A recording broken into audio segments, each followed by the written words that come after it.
You're watching BCTV. We're all about Brantford.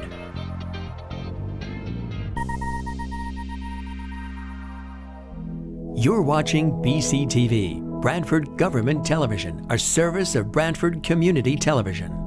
This program is brought to you in part through the support of the town of Brantford.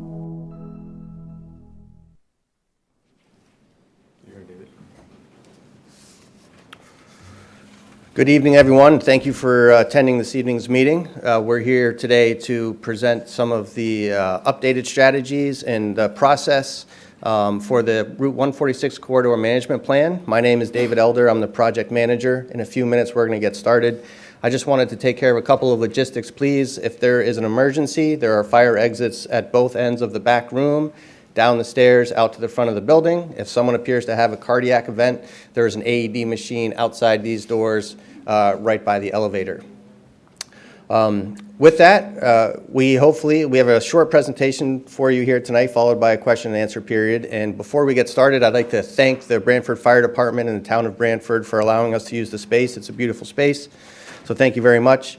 I would like to introduce the two first select men of the two towns that this corridor study is involved with. First, I'd like to represent Jamie Cosgrove or Matt Hoy. I'll let you decide who goes first. You got it. Counter.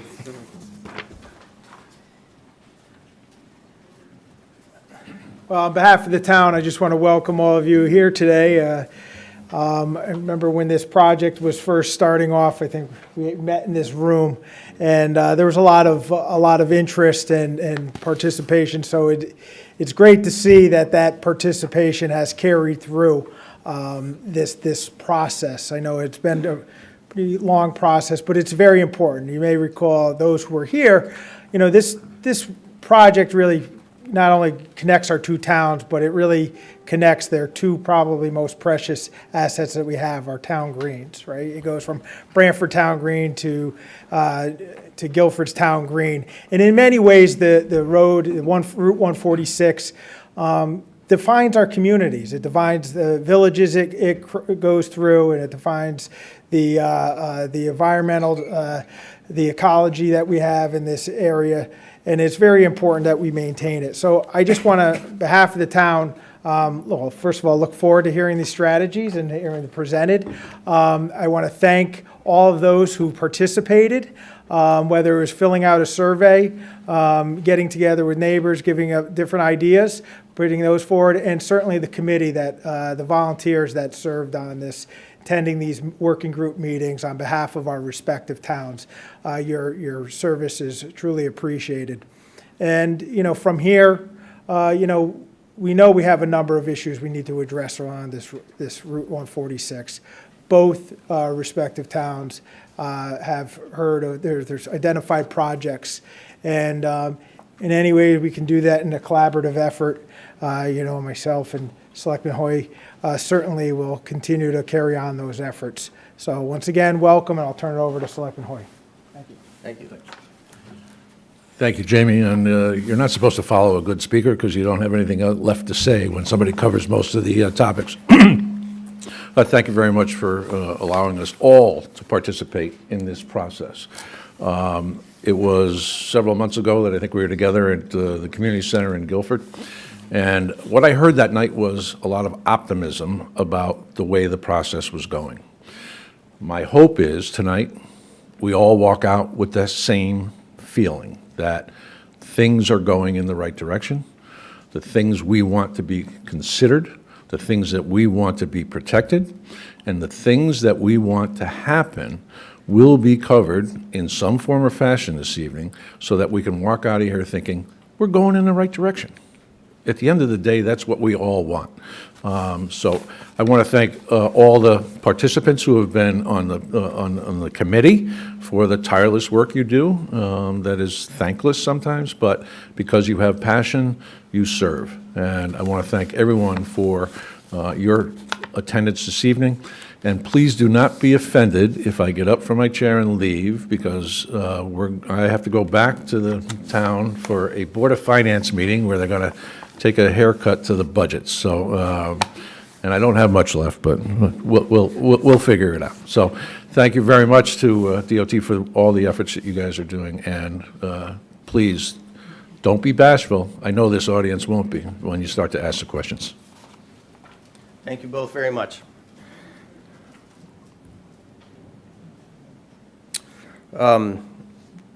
I would like to introduce the rest of the team. So as you'll see throughout the presentation, we refer to the Corridor Working Group. There is a group that has been established to sort of advise this process. It's made up of representatives of both the municipalities. It represents some of the town staff. It also represents the Department of Transportation staff, as well as the Department of Energy and Environmental Protection staff, as well as the State Historic and Preservation Office.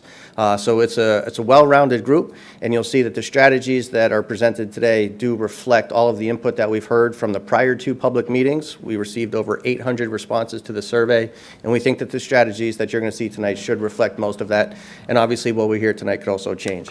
I also want to introduce the consultant team from VHB. Dan Amstutz is the project manager for VHB. Joe Balskis is also with VHB, and then Josh Lacar works like me as a planner for the Department of Transportation. I have one more thing to read. So this is a statement we read at all of our public meetings. No person shall, on the basis of race, color, or national origin, be excluded from participation or subject to discrimination in the development of this project. There is a voluntary post-meeting survey at https://portal.ct.gov/CTDOT survey.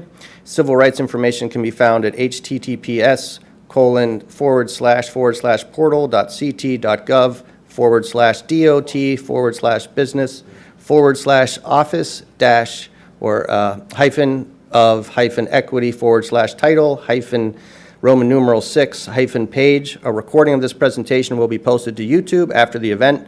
Closed captioning, including non-English translation options, will be available after the meeting.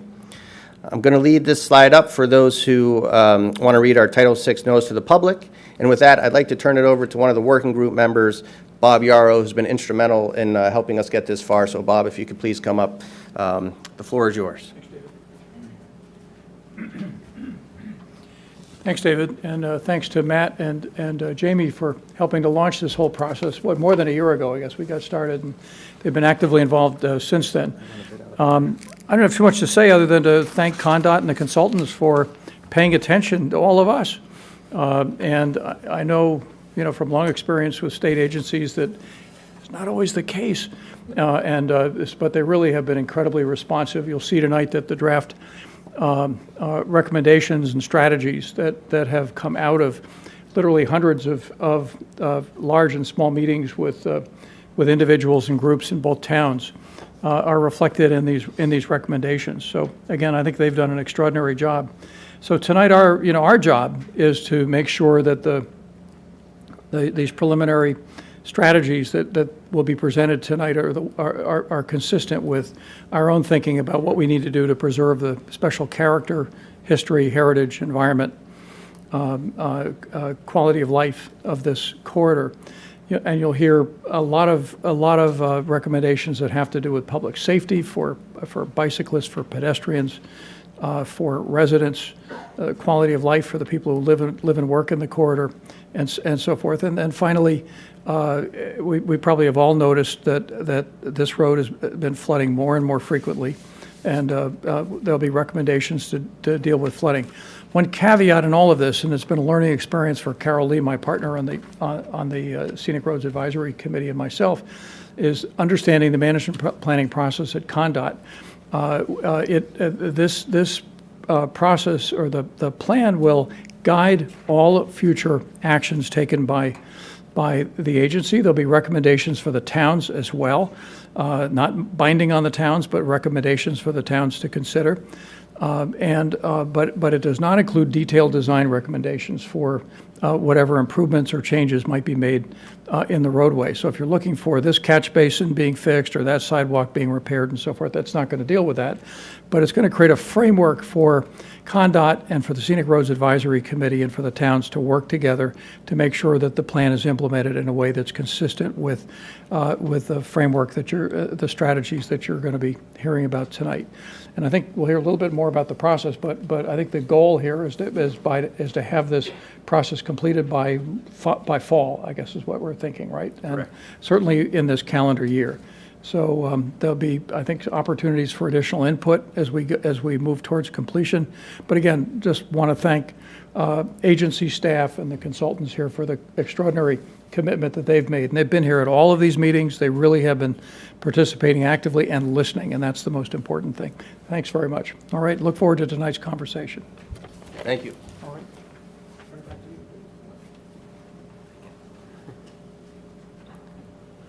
Thank you, Bob.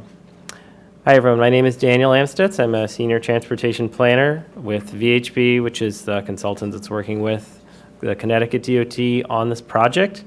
So I'm going to go over the couple of different things. Since there's maybe some folks who have not been to these meetings or haven't really been plugged into this process before, we're going to take just a couple minutes to go over what the CMP or the corridor management plan is and what it isn't. Talk about the goals of that, and also go over what's happened over the last several months. We had a public meeting back in November, and we've had a number of things going on since then. So we want to tell you about what those things are and share the results of a public survey that we had about the draft strategies that we're going to talk about more, that have kind of come more to a finalized point, at least at this point. And then we're also going to talk a little bit more about one of the issues that came up a lot along 146 that came up through public comment and from the corridor working group was about speed management. So we're going to actually have an extra few slides section about traffic calming to talk about that and how that might work on Route 146. And then at the end, we'll go over what's the document going to look like, what's going to be its content, and that is going to come out later on for a period of time where we will be able to review it and provide comments on it then as well. So this isn't the last time to provide comments or feedback. And then we will have Q&A at the end. So just a reminder that the Brantford Community Television is recording this for us to put on the website, and they'll put on their YouTube page as well. So we thank them for doing that. It's very helpful of them so that somebody that hasn't, can't come to the meeting tonight will be able to watch it later. So again, briefly, many of us already know the corridor, Route 146. It is, as the first selectman said, it goes from green to green. We're on the over here on the west on the Brantford side. All these little green areas we have are a lot of the historic districts and also historic resources that we find along Route 146. This is a very important part of the corridor, is its history, is its scenic areas where we have little binoculars where you can see sort of scenic vistas, scenic views that are all throughout the corridor. We have areas where there's the stars are showing some of the just landmarks to help orient you to where you are. But as we continue going to the east, it passes through the Stony Creek, Thimble Islands Historic District over near Thimble Island Road, and that historic area. And actually, there's a green line. I don't think bring the thing. The green line that is sort of on the right side. The laser pointer is there? Oh, there it is. All right, thank you.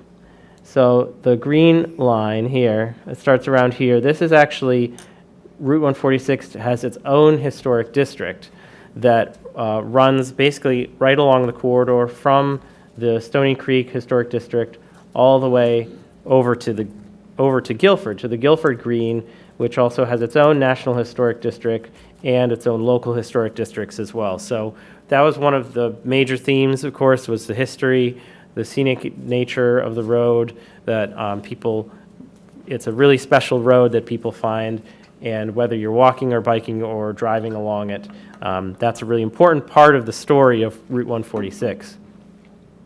And it is a designated state scenic roadway for all of its 13 miles, or nearly all of its 13 miles, serving several National Register historic districts. It's got a unique and historic connection between Brantford and Guilford. It runs through past historic homes, wildlife habitats, marshes, water courses, many scenic views, and it's also varying land uses. As you go to between the more urbanized areas of the town greens, it becomes more rural, more residential in the coastal sections, and it has many curves, many curves and turns, and pieces about it that make it very unique. And it's a narrow road, so that sort of comes into play when it comes to talking about bike and pedestrian connections. It's got limited shoulders. There are a lot of people that do love biking along it as well.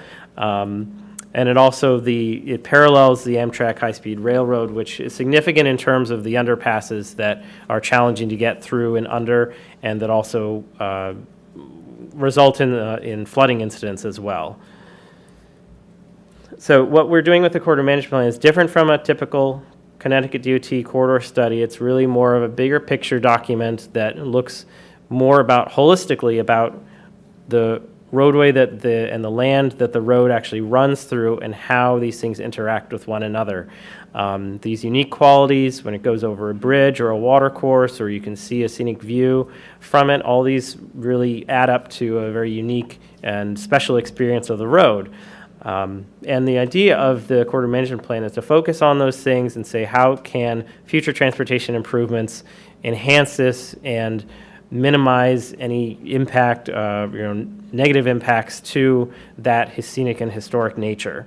And providing these strategies for the future, which is what we're going to talk about mostly, is how we're going to do that after going through this process to say what sorts of things would we like to see on Route 146 for the future, again, while keeping that historic and scenic nature to it. There was a previous corridor management plan that was done back in 1996 for 146 and Route 77, and that vision really focused a lot on preservation, on the landscapes and open spaces, on bicycle and pedestrian as well, lower traffic speeds, a lot of the same things that have been coming up through this process. There was also a corridor study a few years ago that was started for the corridor to look at the existing conditions of the roadway and starting to look at more of a traditional corridor study of what sort of things can be done to improve safety around here, around the corridor.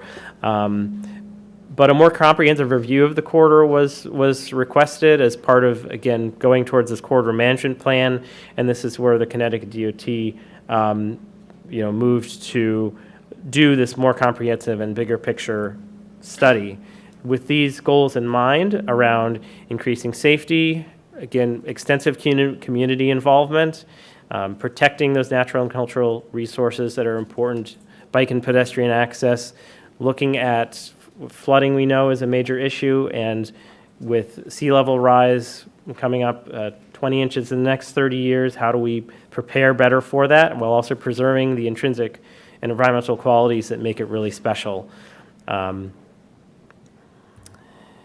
So what has happened in the last few months? So we had a public meeting on November 14th, and we presented the draft strategies for the corridor management plan, and we heard from people what they thought of these, what they wanted to see. We had a lot of comments. Almost half of them were really just about bicycle and pedestrian concerns, about sidewalks, about shoulders, about bicycle lanes, and how to help people to enjoy the roadway while still being safe, but also slowing down traffic. As I mentioned earlier, there's a lot of concern about speeding. We'll talk a little bit about speed cameras, which have now become available for use in towns across the state. Again, other things to address sort of speeding, but also flooding, protecting the roadway. Again, this comes up again and again, protecting a historic roadway, even while making changes or making improvements, and prioritizing, people were concerned about having things happen sooner rather than later, and we understand that, is that there's definitely a need to implement things, to move on to the next steps. So as part of looking at the draft strategies that we came out with, we also had a public survey that we released in mid-December after the public meeting to try to gather more feedback from the community. And it had a high-level overview of the strategies, and it linked to a similar document that we have here that's at the front, where we have copies of the strategies that you can look at and read in more detail. So those are at the front.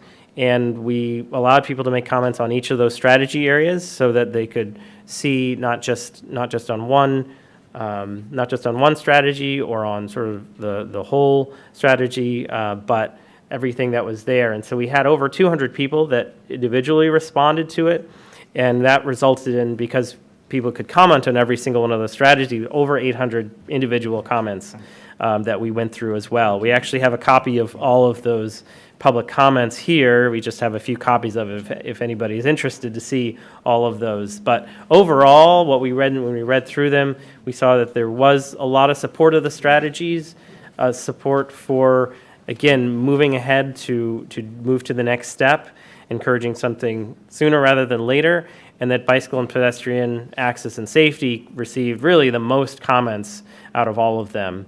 You didn't have to comment on every single thing, but that specific strategy came up the most frequent.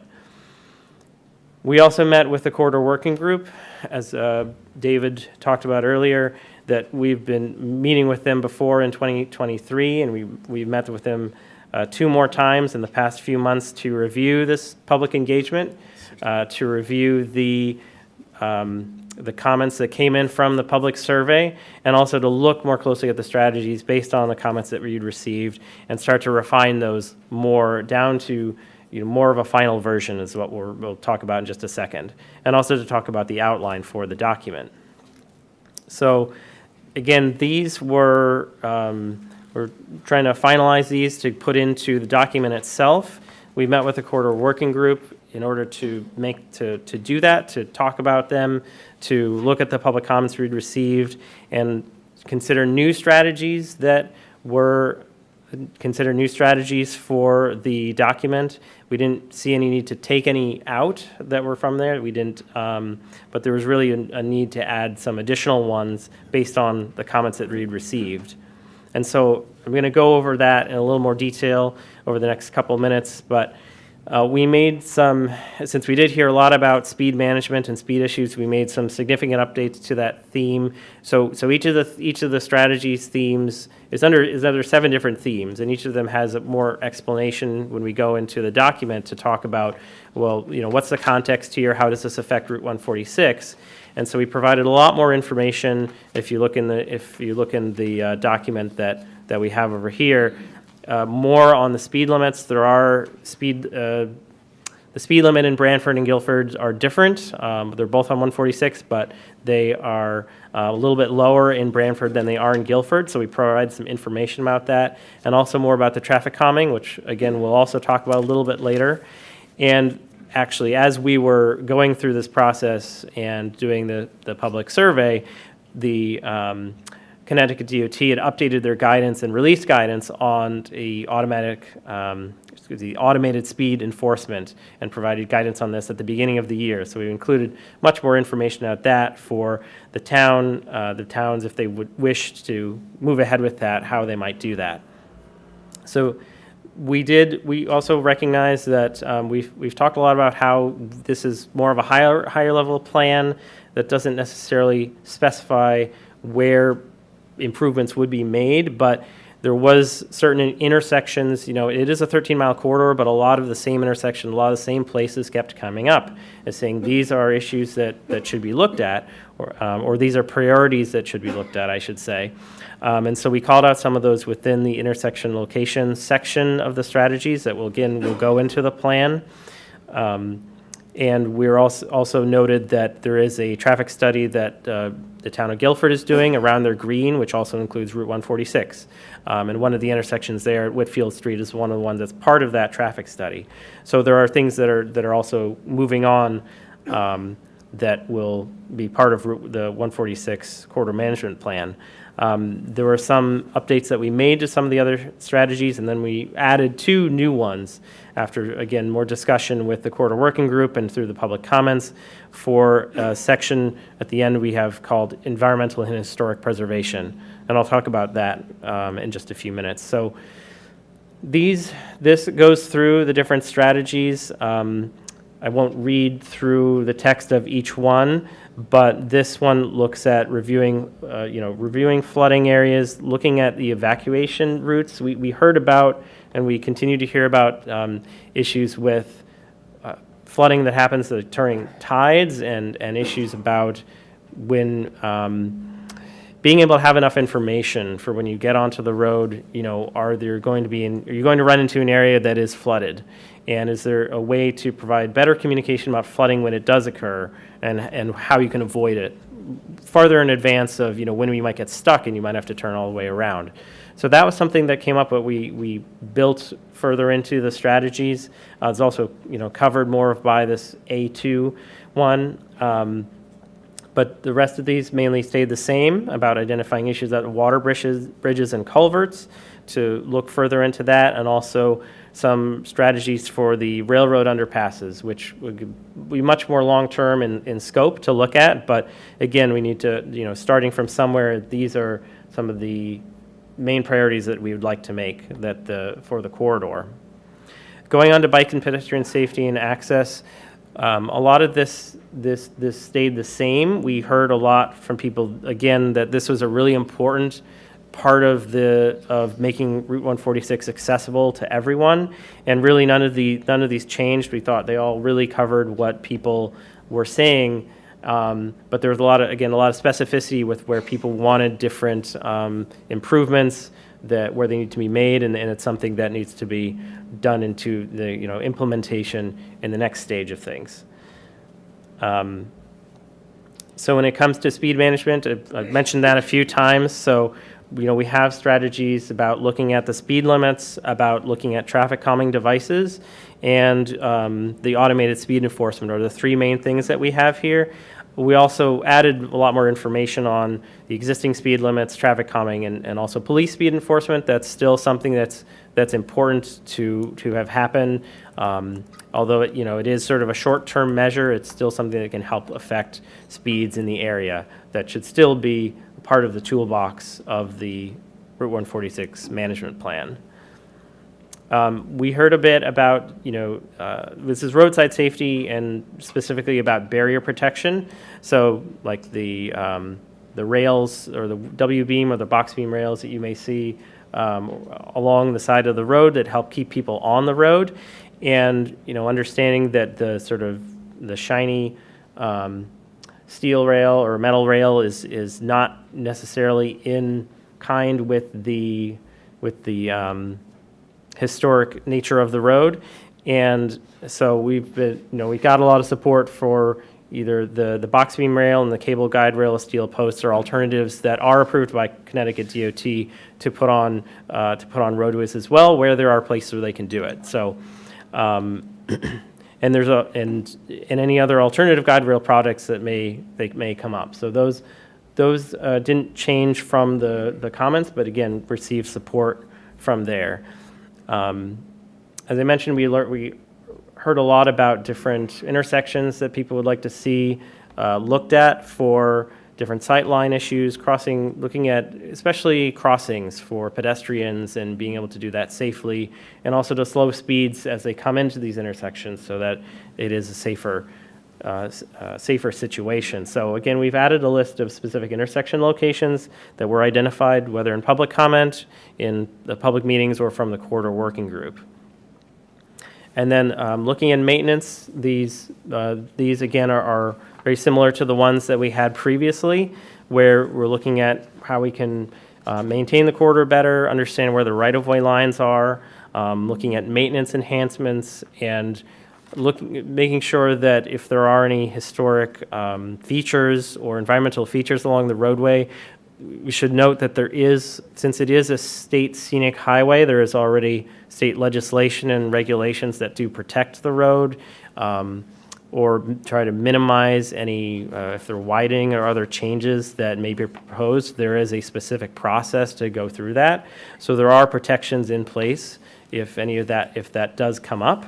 It's same thing that goes with mature trees, but also something that came up as well that we've talked about is about invasive plants that are along the shore as well, and how can that maintenance of that can be improved with the DOT and with DEEP. So the final strategy area that we have is about environmental and historic preservation.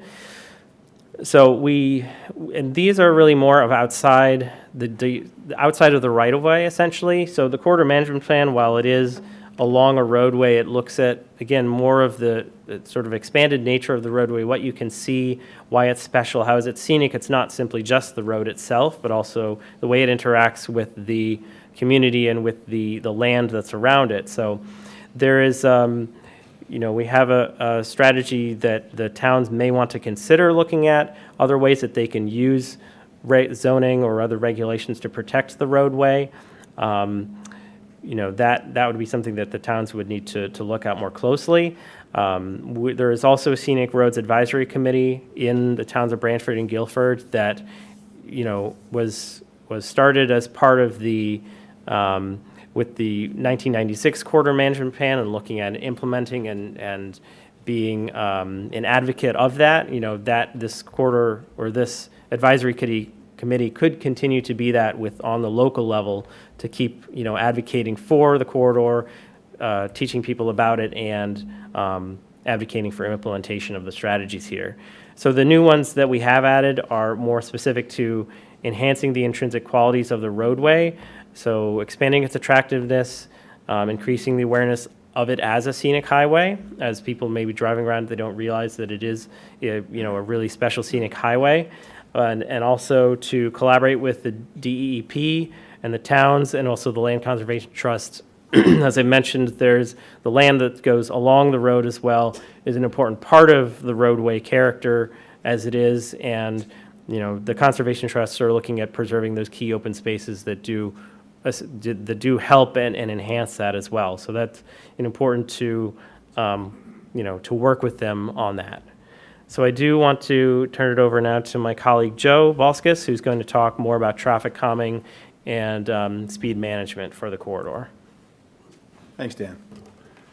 Hello. So Dan talked about one of the strategies involved in traffic calming. I want to give you an overview. As part of our quarterly meetings, it was talked about, can you give some more information about what is traffic calming? And it sounds straightforward, and it pretty much is. It pretty much is. So in terms of definitions, this is the Federal Highway Administration from USDOT, Federal Highway down to Connecticut DOT, into our towns. They have a traffic calming e-primer. And in that, and you can Google this as well, and it basically has a definition here. I'm not going to read the whole thing for you, but it basically has objectives of reducing vehicle speeds or volumes on a single street or street network. And it's all based upon this graphic that you may see anywhere online, which talks about vulnerable road users, pedestrians, and the speed of vehicles when they crash into pedestrians. Yes. Oh, I'm sorry, Henry. I'm sorry. Or that, one or the other. I'm sorry. Whichever you feel more comfortable with. I don't know if I feel comfortable. I'll try this. Thanks, Henry. We did this last year. Sorry. So maybe I should restart real quick. I missed that. So just to restart, traffic calming from Federal Highway Administration.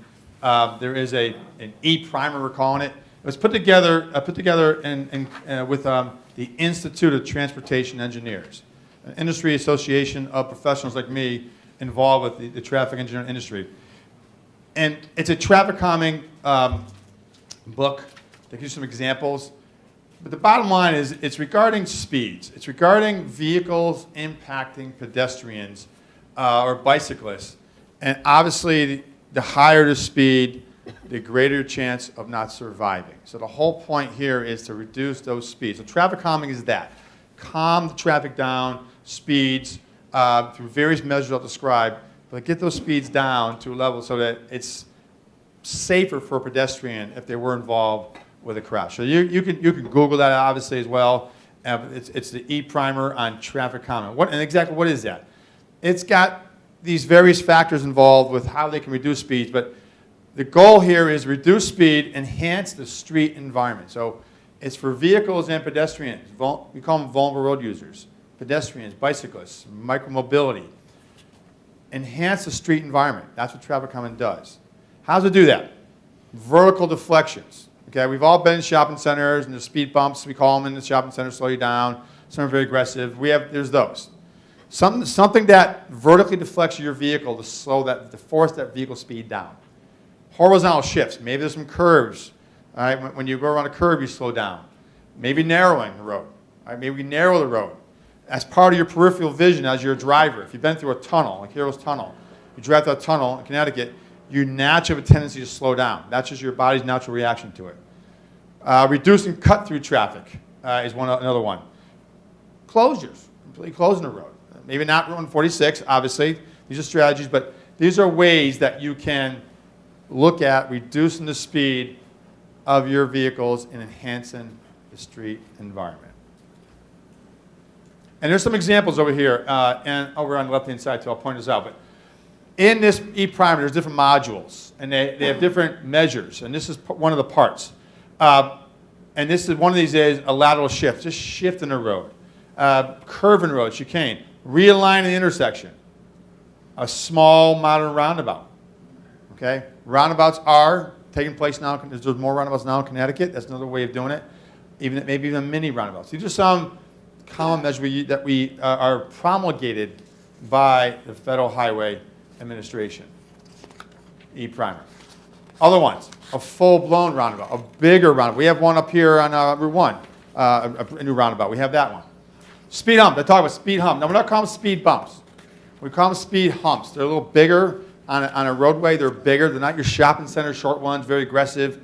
They're a little smoother because snowplows. We're in a snow environment. Because of emergency vehicles. We need to be able to accommodate them without delaying them too much. So that's why we call them speed humps. Speed tables, raised crosswalk, raised intersection, all these other chokers. This one right here, raised crosswalk. So for the longest time, you could not do a vertical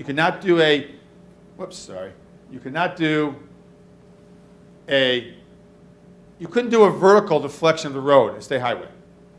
Okay? So last year, Connecticut DOT, new commissioner, things are changing a little bit, it looks like.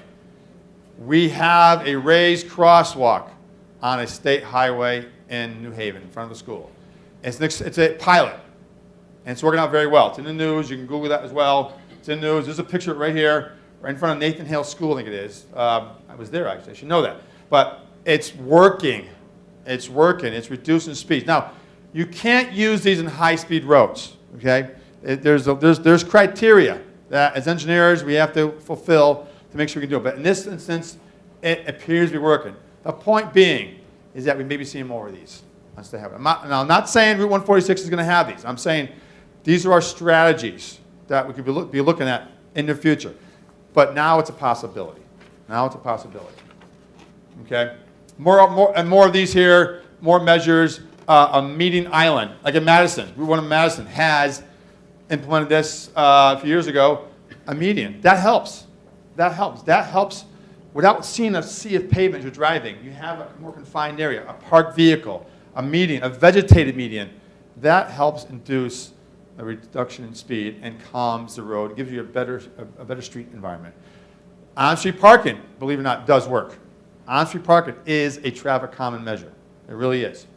And a road dye. What's a road dye? Road dye is you lose some lanes. All right? You have 4 lanes, and you go down to 3 lanes or 2 lanes. Okay? That's a road dye. There's a successful project in West Hartford that we did 2 years ago. 4-lane expressway, basically, 50-mile-an-hour speeds. We brought it from 4 lanes down to 2 lanes, and it's a runaway success. We added bike lanes on it as well. So it's a testament to road diets. You basically lose a lane. And they are proven safety countermeasures as well as traffic calming. Other ones here, local roads, diverter, diverter road, full closure. But again, these are all just examples that you could look at as a future strategy. Not saying any one of these is going to work or would be required, but just to give you an example of how we calm traffic on roadways, similar neighborhoods to Route 146 in Guilford and Branford, but certainly having the raised crosswalk in New Haven being installed and working is a good start. That's me, right, Dan? Yeah. Thank you, Joe. I just put it over there. Nope. All right, thank you very much, Joe. So just a few more slides here before we get to the end. And so part of what we need to do is to actually put all this in writing for a document for the corridor management plan, to make an actual plan. And this will, something that we really want to be a good showcase. This is really the first corridor management plan that the Department of Transportation has done. But there are many others around the country that you can see. These are some examples of them. that are, again, scenic roads. You can find them in pretty much every state, and they usually they need to have a corridor management plan to, help to understand how they're going to continue to stay scenic, to preserve those historic and really important environmental qualities. We're expecting to have a draft of that in the next couple of months. And within updated the work that we had done for the previous corridor study that I talked about in the beginning of the presentation. And then again, look at those intrinsic qualities. We've talked about doing sort of different road segments, since there are different, the road does change again from place to place as you continue on, and how those road segments are different, and how you may apply some of the strategies differently in those areas. So, and there's also a coastal flooding and resiliency assessment piece of that is to be included. Again, that was started during the corridor study that was done to look at the sea level rise and how that would impact the roadway. The main part of this, of course, would be the strategic framework, looking at those strategy themes, the details, and how they may be applied over a period of time. Meant to be a 20-year plan to cover that period of time. And then we'll talk a lot about the community outreach that has been done for this, since that's a very important part of it, documenting that and understanding the support and the interest that people have from the community for the roadway. So the next steps for this is that we will be putting together the corridor management plan, the document for it, and that document that will be released to the public for a 45-day public comment period. So that will be another chance to comment on what is in the plan before it is finalized, before we go to the next steps. But the plan is to publish that in late summer, so that the comment period will be around the end of spring, beginning of summer time frame. And at this point, we're happy to open it up to Q&A. We do have a study website where people have been putting in comments, and we can also get on our mailing list where we've been emailing people about the public survey, about the public meetings that we've had, and of course we'll send out an email to our list, of course, when the document itself is published. So we also have a project email. We have written comment forms that are at the front if you do want to read something in writing or leave something in writing, as opposed to speaking today. Instead of coming to the podium, we actually do have some microphones. Since this is being recorded, we do need to have you speak into the microphone, so it will be on the recording, and we'll bring that to anyone. Yes. So I guess I don't know if you want to. Anybody have any questions? I'll just say one thing while everyone prepares their questions. Keep in mind, so we have continued to receive, very specific comments, which is great. That's fine. We're going to consider those. They're all part of the public record, down to the sort of the granularity of, there's a catch basin outside of my house that floods on these certain storms. That's great information. We're happy to capture that. But that level of detail is not something that we're going to capture in the plan. So we'll keep it. It'll be part of the communication the next time there's a project. But just to reiterate, this is the first time in my career, and I've been doing this for 23 years, that I've been part of a corridor management plan. There have been two in the state of Connecticut done. One is on Route 169 in Northeast Connecticut, and the other one is the Merritt Parkway. Both of those have since been designated national scenic byways. That's an option. We could continue to sort of progress that and see if this corridor could be submitted for that. But the purpose that I bring that up is that it's different than a typical corridor management study. So we don't identify specific projects. But what we'll do is this is a state facility. The state has certain design standards that we apply every time we do a construction project. This corridor management plan is going to give us a set of guiding principles. So when we look at replacing a culvert, we might say, okay, we know that the communities in the state have agreed that preserving the natural historic character of this road is important. What can we do? What design alternatives or mitigating strategies can we do for this project to try to achieve as many of these 23 different strategies as possible? I was talking to someone earlier this evening. They said, we need a sidewalk right here. That's great. We've heard a lot, the need for pedestrian improvements and sidewalks, but what we're not going to do in this plan is identify exactly where sidewalks are needed. That's going to happen as we move through our regular development along the corridor of construction projects. So I just wanted to reiterate that. And if you do have a very localized concern that you're interested in, you're welcome to get up and say that. We'll keep note of it, but you're also welcome to stick around afterwards. I'll be around for a little bit, and you can come up to me, and we'll take your name, the address, and we can get some more information about that. I would say that what we'd really like to hear is if you've had a chance to see the strategies, if you think we got them right, if you think we're missing something, if you want to sort of put an exclamation point on something, that's great. We'd love to hear from you. And if you could, we're not at a town meeting. You don't need to say your name and your address, but maybe just your name and what town you represent. If you represent a town, would be useful. I am John Prince from Brantford. I wonder if you could talk to the issue of dynamic signage to alert drivers in a more direct way to the presence of cyclists and pedestrians along the way. So I don't know if you know what I'm talking about, the signs that you can't miss. And I know it may have an environmental concern, but it's not an infrastructure thing. It's just So I think I'll turn that over to our project engineer, the professional engineer who deals a lot with traffic. If he knows what those are, can talk to them better. I know about RRFBs and advance notice. I do know that we have some blind corridors.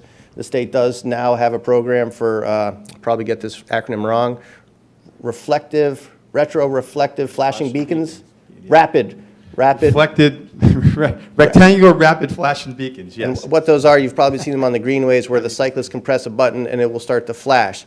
What we now have is if, let's say there's a blind corner and there's an intersection where people are crossing, I think of Moose Hill Road, cars are coming up around that corner pretty fast. Someone could press a button and the car below the corner would then know that someone was crossing that road. So that's an example, but that might not be exactly what you said. I think we're just asking about our variable speed signs is one, as well as potential for a variable sign indicating bikers on road, things that you're looking for, something like that. something that is a little bit more in your face. Surrounded, I've seen stop signs surrounded by flashing. Yeah, lights. yes. Yeah. It's a little extreme for the environment, maybe, but you can come up with something along those lines. Those are things that could be part of the speed management strategy, where there's a need to further accentuate the traffic control device. That's something you consider as part of that, if that helps. Okay. John. Hi, John Hartwell, Brantford. On the RTM and Route 146 does go through my district, so I'm very interested in this project and would hope that people who are in Brantford or elsewhere want to reach out. That'd be great. One of my questions, I notice in here that it talks about a local traffic authority, which I believe is the police commission in Brantford. The people who set the speed limits and where there's going to be stop signs and crosswalks, et cetera. My question here is because this is a state road, could you talk about the who can do what on 146, for example, if someone wanted a crosswalk or a sidewalk or some sort of speed controls put in, would they be talking to the local traffic authority? Would they be talking to DOT? Would there be some kind of joint effort on that? So I'm just trying to get clarity here as to who does what. I'll start, and Joe, you can correct me if I'm wrong or just add to that, right? So it could be both. So it's a state facility, so we will maintain the speed limits. We will review the signage that's on the state road. However, we also do review any request that comes in from the local traffic authority. So it's not just the state setting the signage or the speed limits. This local traffic authority could also submit requests to the our Office of State Traffic Authority, OSTA, we call it, Office of State Traffic Administration. And there is new recent legislation that does allow the local traffic authority to propose a reduced speed limit from 25 down to 20, or from whatever it is down to 20 under certain circumstances, even if it's a state road. Thanks. Good evening. Virginia Corbiere, Guilford.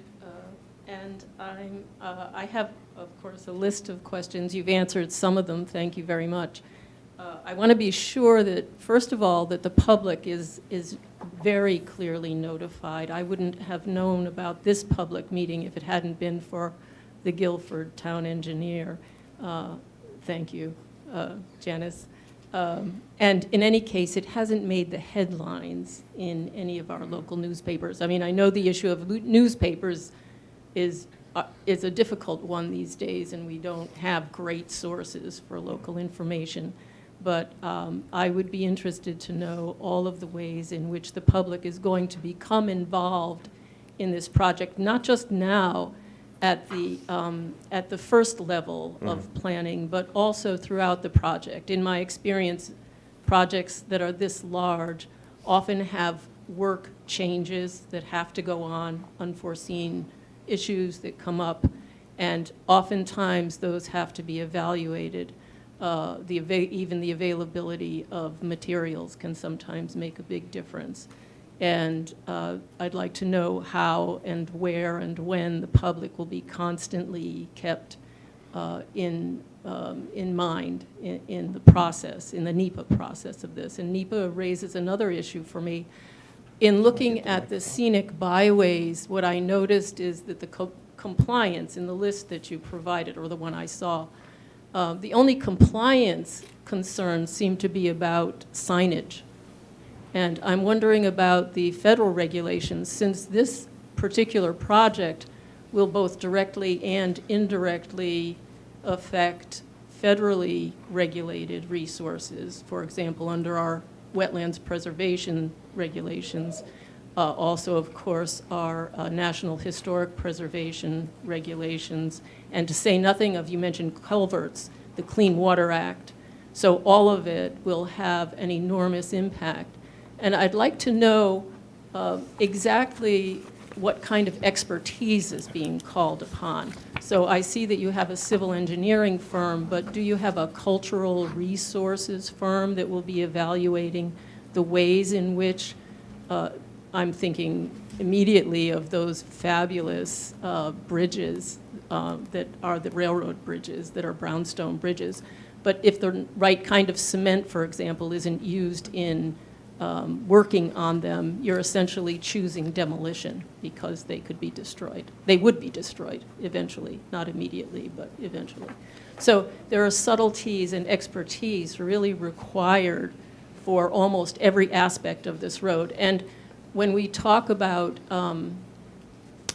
open space, one of the major concerns is, of course, we also have endangered species, endangered and threatened species here, and the direct and indirect impact on those species, particularly the water flow, the impact on wetlands, especially the salt marshes, is significant, and the indirect impacts count a lot, and that's the Federal Endangered Species Act.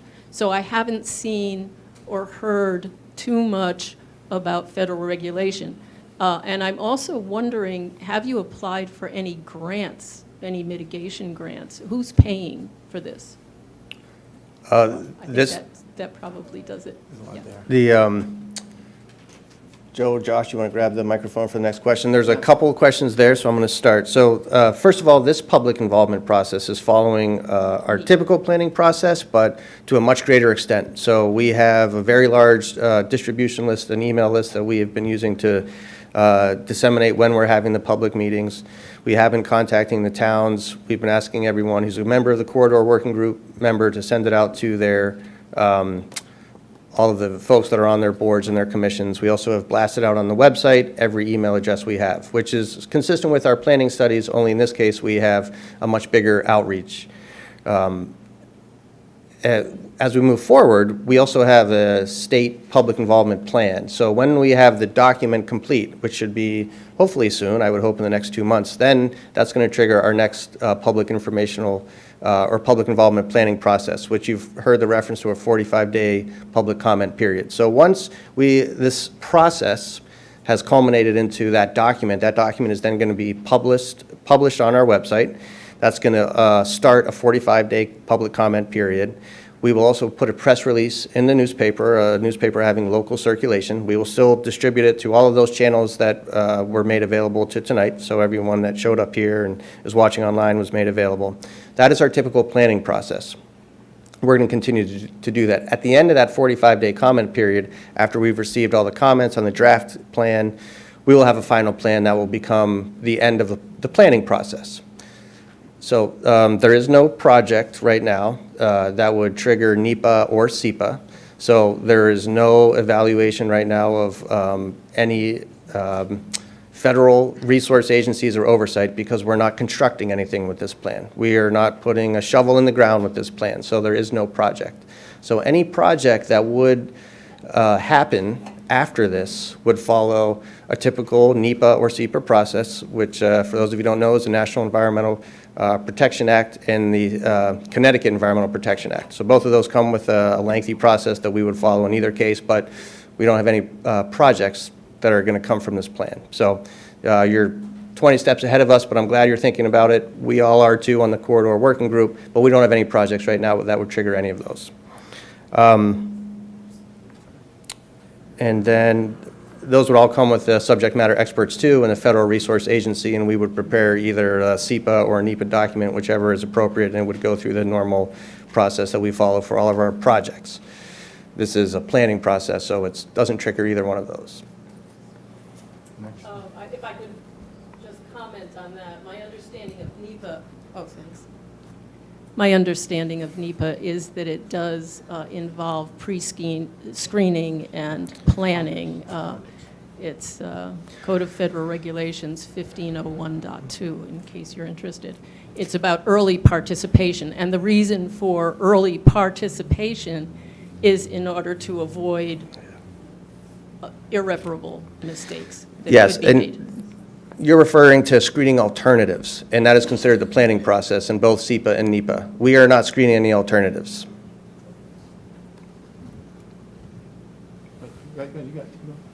Okay, hi, my name's John Grathwall. I'm from Brantford.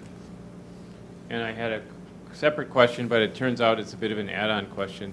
I just wondered if, as part of the planning process, a compendium of federal grant resources could be targeted to the resiliency. I'm thinking more of the goal of flood and sea level rise management, because undoubtedly we expect additional floods. We expect additional sea level rise, and it gets complicated in terms of if you have a project that you want to do, and the folks on the ground in the town, or the scarce perhaps resource at the state after a large disaster, aren't schooled in the available funding sources, stuff does not get done with available funding, just because there's no resources on the ground to access the funding in a timely fashion. And I know this is a planning guide, not looking to worst case scenario necessarily, but maybe there's some component of it that can just talk about developing resources, whether at the state agency or connecting to town resources, to be aware of and access those funding sources when needed. And right now, I know there's a lot of funding out there, but this plan may be still being generated rather than tapping those funds for these projects that aren't yet identified isn't really a possibility. How do we make that available in some near future as a possibility, is all I'm suggesting. It's a good question. It's a good point. The most recent Transportation Authorization Act, the Infrastructure Investment and Jobs Act, created 26 new discretionary competitive grant programs, some of them focused on resiliency. So absolutely any project or planning product that we would want to produce on this corridor could be eligible. The department actually created a whole new grants program with its own new staff. So we look at the notice of available funding opportunities when they come out. We look at all of the projects that we have underway and all of the planning initiatives underway. And as we identify which ones are the most competitive based on the criteria, those are what we would usually put forward. Sometimes we also support a local or a council of government-driven application if we think it's the most competitive for the state. Whether or not this planning process is finished or not, if we were to see a good opportunity on this corridor for a resiliency or sustainability project, we would absolutely apply for that. But yeah, it's not a bad idea. The team can certainly put together some of those 26 different potential grant opportunities at the federal level. We can do that. And then if there was a big nationally declared disaster, there would be a menu right there, because that could happen this fall. I'm not predicting that, but I mean, being ready for that, I think, would be handy.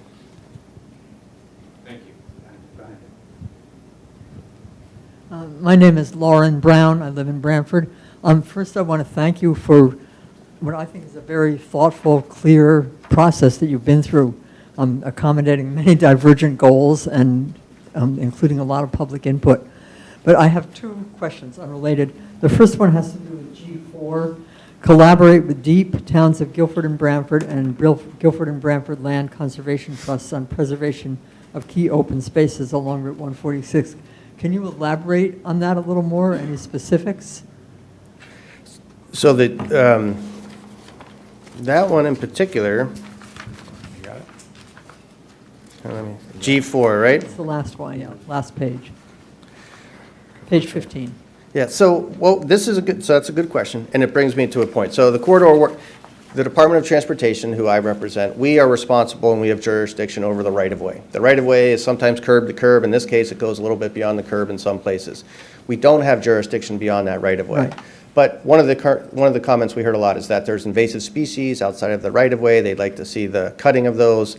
And so that is an example of where, in some cases, those intrinsic qualities, those preservation aspects that we want to preserve are outside of our jurisdiction. And so that's an example of where the towns or another state agency might be the appropriate party to work together to accomplish those outside of right-of-way improvements that add to the experience of traversing the roadway. I'm curious, it says preservation of key open spaces. Does that mean preservation of land along the, and specifically, does that mean any money for preservation of open space land along the I don't think corridor? that's the way the corridor working group saw it. I think we saw it as a way to Okay. preserve those vistas and access to those areas. Yeah. That's the way I would interpret that. And my second question was, first of all, I really welcome all the new information about changes in DOT policy and all the new procedures. Can you give a little more detail about automated speed cameras and how they work? I'm going to turn that over to Joe. That was a legislative change that the department, actually OSTA, the Office of State Traffic Administration, had to produce guidelines, which was done. But Joe's the expert on that, not me. Well, I'm not an expert. I'm not. It's brand new. Legislation passed in January, and it's going to allow communities to provide automated speed detection on roadways. There's a whole list of requirements for it. There's equity involved, but there's a process laid out from the Office of State Traffic Administration.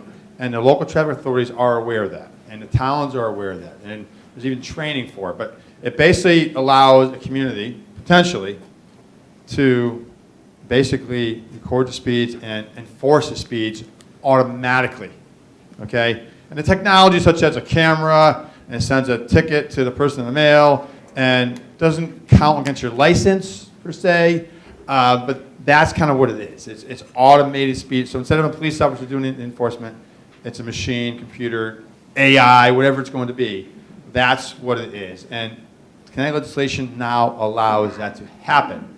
But there's several steps in that process. I'm still learning them. I mean, we just came out in January. Nothing's been deployed yet. New Haven's probably the first one will be doing it. West Hartford's got money to do it as well. So, but it's brand new from Connecticut, and Connecticut's always behind transportation in terms of progression. So, but this is great. Like I said, new commissioner, and things are happening on the roadways. This is needed. And I think it's going to be a game changer for community. I really do.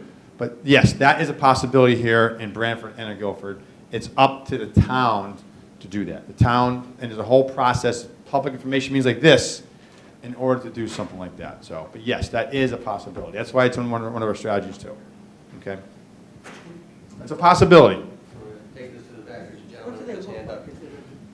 So she asked the question, what do they look like? So the ones that have been placed, like Long Island has them, Rhode Island has some. It's a box with a camera on the side of the road. Is it going to match our vistas on Route 146? Probably not. But the technology is also growing. They're getting smaller and smaller, as we know, like everything else. So I know that there's probably something that could work here. That's what I've seen. But it's basically a box on the side of the road. It needs a physical camera to see the vehicle's license plate and record the speed. That's what it is. Is it going to be real small in the future? It probably will be. Okay? And I'm sure they'll have sites designed so that they can fit in with the surrounding roadway. I'm sure they'll have that too. Okay? Does that help? Yeah. Okay. If we could go to this gentleman in the front, and then Joe, if you could. Yeah. Been raising it for a while. Sorry. Thank you. My name's Tony Abbott from Guilford. I was very pleased to see G4 in this draft of the plan. If it was in a prior draft, I missed it. And I had two real questions about G4. One, first of all, have you been able to establish liaisons with both the Branford Land Trust and the Guilford Land Trust as part of the working group? Because it strikes me, and I was rather surprised, that on your corridor map, you don't designate the conservation areas along that route. I suspect that if you looked at it, Branford Land Trust and Guilford Land Trust are the largest land use abutting the Route 146 corridor, and access by the public to those conservation lands is going to be a road front event. So that it strikes me that having a good working relationship as part of the planning process with the two land trusts that control more land than anybody else on that corridor would be a good step to take at this point. Sure, there's no objection to doing that. We can certainly have mapping of all that area. We would, we do have members of the community from both communities on the corridor working group. We would never restrict access to those, but it sounds like you're thinking of... I'm thinking about specifically reaching out to the two land trusts who are critical to the environment and historic nature of the 146 corridor. Sure. Thank you. Yeah. Yeah, it's a great idea. I think there's someone else who wants to speak to the same point. So. I'm one of those people. I'm Spencer Meyer, the president of the Guilford Land Conservation Trust. And I know we have the Branford Land Trust representative if Lauren wants to speak again.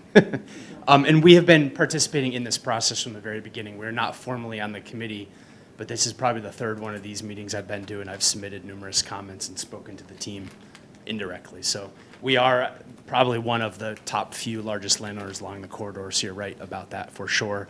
And I think Lauren's question about funding for open space, you said about protecting the vistas, there are places where the vista is at risk because of land that will be converted to housing. So I think that is one area we should talk more about. It's not just about invasive species management, because there are places that could add additional buildings and things like that that would jeopardize the vistas. So that might be another strategy as part of G4, I think it was.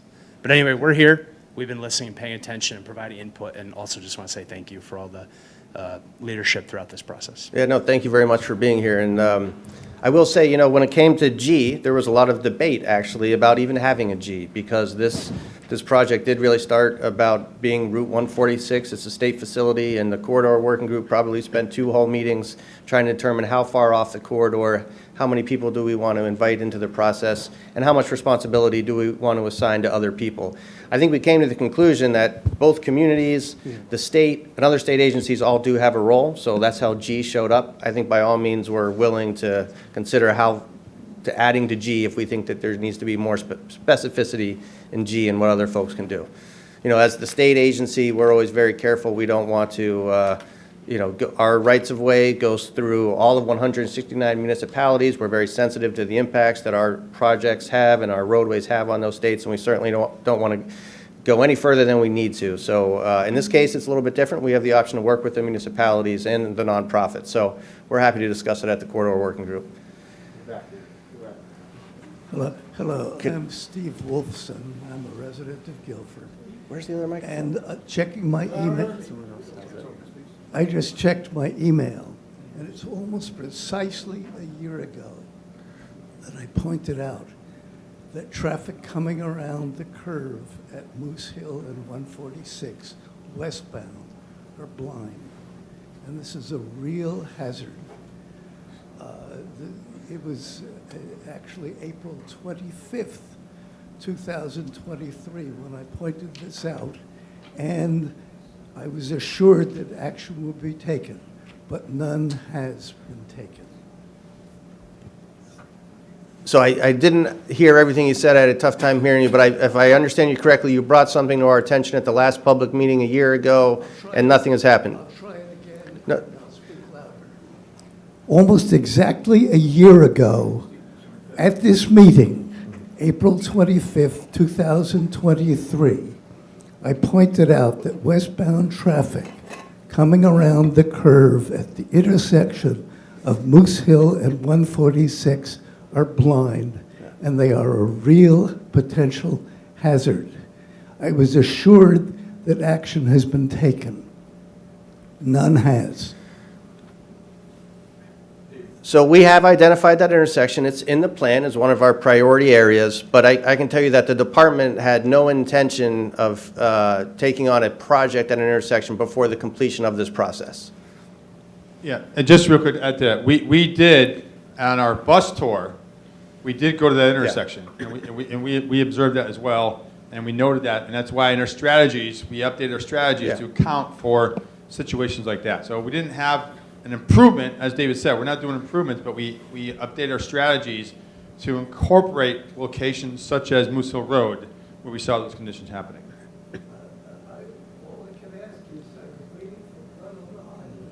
So, Joe, if I could ask, do you mind going to Janice next with the microphone? I know there's another one circulating somewhere, but I think she wanted to comment on the last conversation we were having, the last comment. Thank you.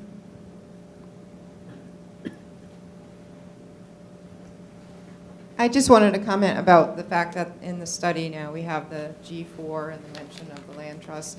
And while maybe it isn't something directly for the highway, I think it's important to include these things and if it needs to be expanded on, but it is something that can be used in grant writing by the land trust or any other entity who's trying to do an open space grant, that they can reference the fact that this is an identified, purpose in this study, which can be helpful for, possibly obtaining future funding for land acquisitions for open space, because it is identified as something that should be protected in the study for the corridor. So I think to your point, it was something that we talked about a lot over. That's why we had 2 meetings instead of just one since the last public information meeting, was to try and really figure out how much we should try and identify off the corridor things like the land trust and open space, or even the overlay zones or things like that. So,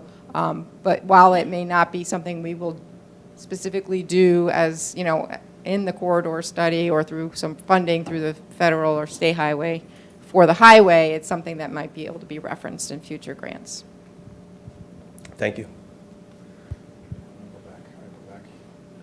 Yeah, you're next, I'm sorry. Great, thanks. I'm Abigail Adams. I'm a member of the RTM. I'm from Brantford here. And I also just wanted to thank you for their report and for all the forms of collaboration that have gone into this process, including, in our own district, District 5, a Republican and a Democrat member of the RTM working together to get last year's road audit together. Tracy's over here now.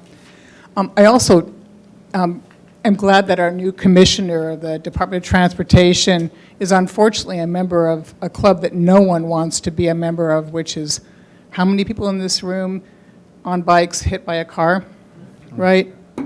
And that, he just brings a new perspective to the importance of that. And I would love to see this plan state more clearly how important it is for our state and this region's future it is to prioritize pedestrian, other non-single vehicle and bicycle transport, both for climate change and overall mental and wellness, health, and that maybe the corridor, this wonderful corridor, that's maybe should be the priority in it.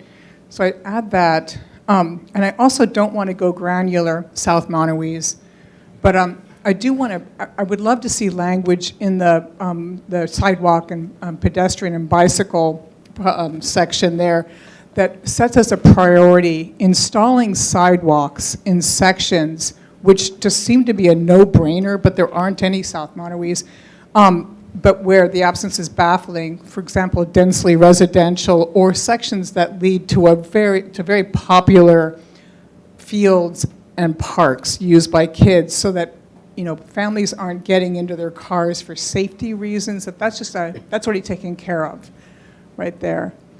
And then a question that I have, I'm really interested in the speed tables and the raised crosswalks. Again, living in a section of Brantford where it is highly residential, and I'm wondering what the response is from emergency responders about putting those in the roads which they consider as their quickest access to certain areas. Thanks so much.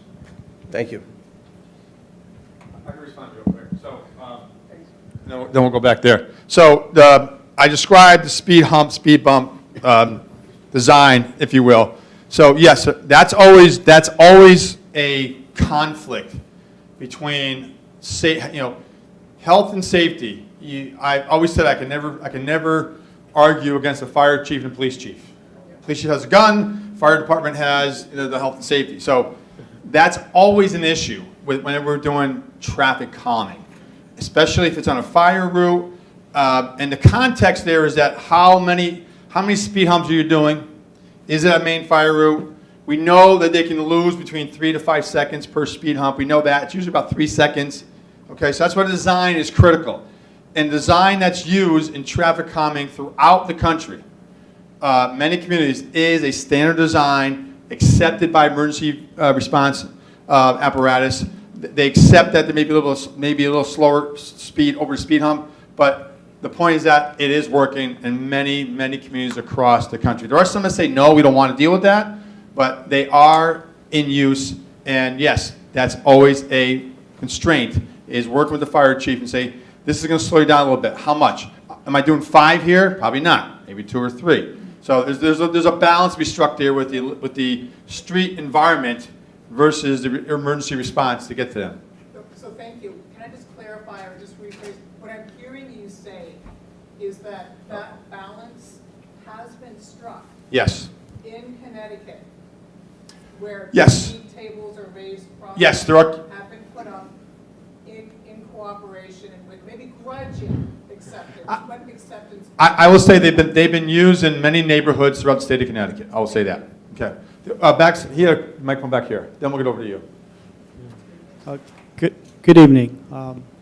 My name is Michael Pascusilla, and I'm the Director of Health for the East Shore District Health Department.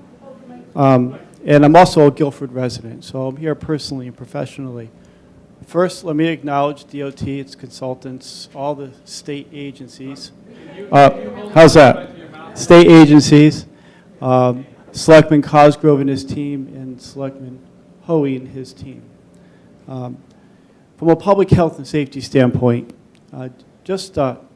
here's my exclamation point, and that is with pedestrians. Obviously, the flooding is an issue, and that's going to be taken care of with this project. But if we look at just some of the data, in the last 19 years, there's been 720 injuries on this corridor, 6 fatalities, 2,300 property damage, 43 incidents involving pedestrians, and 12 involving cyclists, and that's the ones we know about. So the data, from a public health standpoint, supports that we need to have bike paths and sidewalks in this corridor, hands down. I also recognize that when I see a room this packed, there's a lot of people who are passionate about it. So we have businesses, we have property owners that will be impacted, the town, the state, and so we do need to strike a balance. And so I need to acknowledge that. But moving forward with this project, the exclamation point is sidewalks, bike paths, the growing scooters that we're seeing and other motorized devices, the e-bikes, it's only going to increase. And we really need to address that issue. So please, I know my office and town officials will be involved.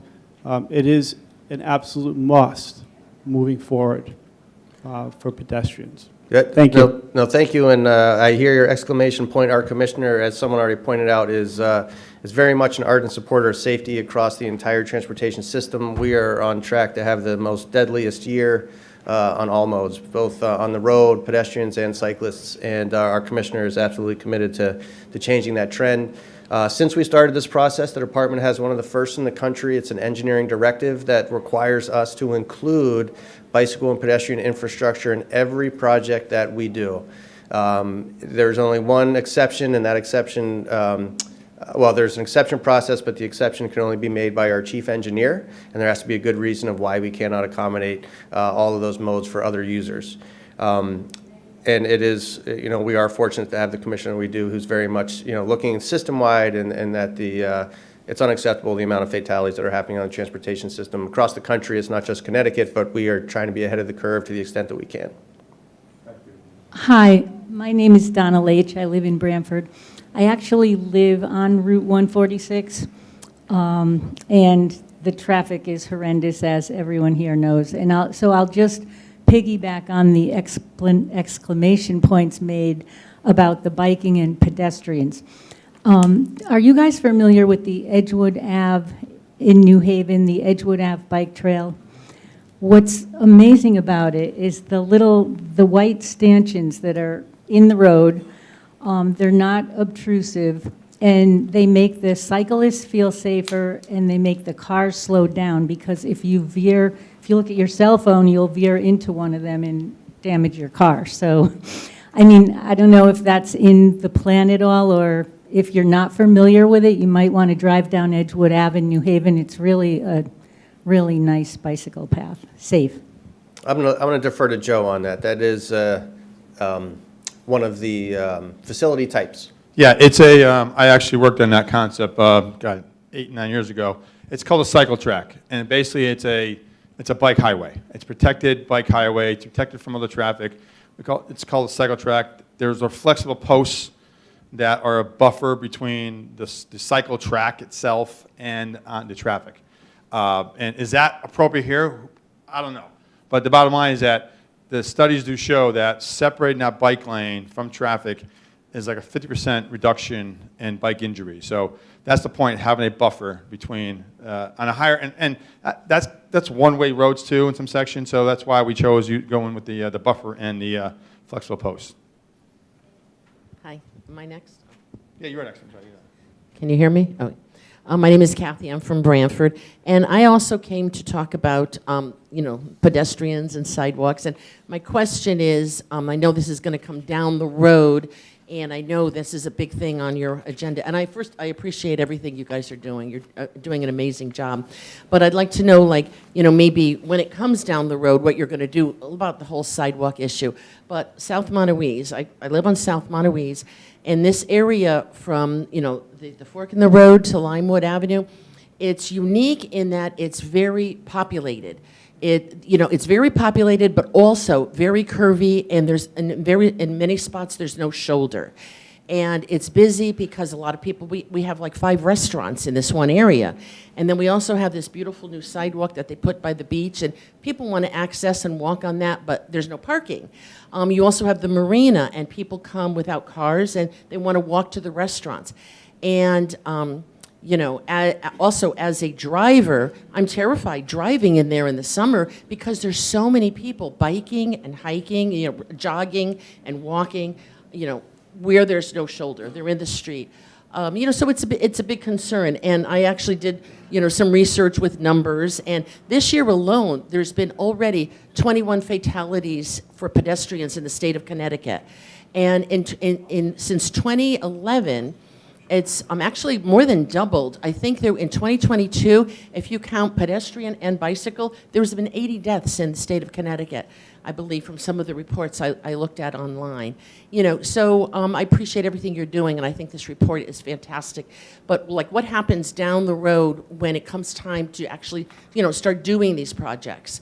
If there's anything, and I know, I really appreciate the fact that it's not going to be easy, I mean, people's properties go right up against it. There's telephone poles, and I know it's not going to be an easy thing, and we really appreciate that fact. But we are, and also those apartments, Parkview just went up, and there's an additional I think an additional 17 units from what was torn down. So there's 67 units with people who low income, so they probably maybe not have cars and disabilities. So, people with wheelchairs, there's no place for them to get anywhere. People with strollers, there's no way for them to get anywhere.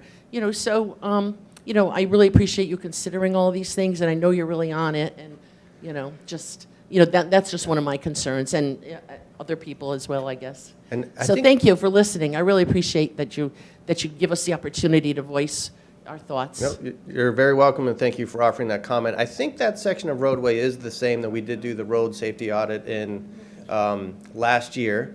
And I will say, right now, the department does not have any standalone projects to construct sidewalks. And I will say that we, intentionally have not prioritized which projects along this corridor need to go first. Is it the flooding? Is it sidewalks? Is it pedestrians? Is it preservation of natural resources?